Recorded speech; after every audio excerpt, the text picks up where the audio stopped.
Hi friends, అందరు breakfast చేశారా friends? మేము ఇప్పుడే చేస్తున్నాము.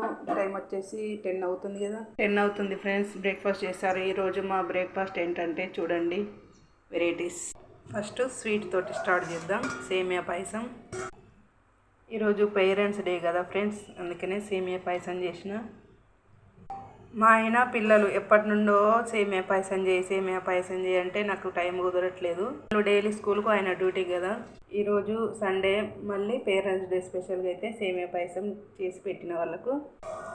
అలాగే రాగి ఇడ్లీ, అలాగే క్యారెట్ దోశ మా ఆయనకు చాలా ఇష్టం. రాగి ఇడ్లీ మా పిల్లలకి ఇష్టం. నాకేమో అన్ని ఇష్టం. దోశ తింటా, ఇడ్లీ తింటా, సేమియా పాయసం తింటా. ఇదండి ఫ్రెండ్స్ ఈరోజు మా బ్రేక్ఫాస్ట్. Sunday special. మా ఆయన అయితే మార్కెట్కి వెళ్ళాడు. ఏం చేస్తాడో. చికెన్ మటన్ అయితే వద్దని చెప్పిన, చికెన్ మటన్ తింటే పడట్లేదు అని అంటే మార్కెట్కి అయితే వెళ్ళాడు. ఫిష్ తెస్తానని. చూద్దాం. బాయ్ ఫ్రెండ్స్, మరో నెక్స్ట్ వీడియోలో కలుద్దాం.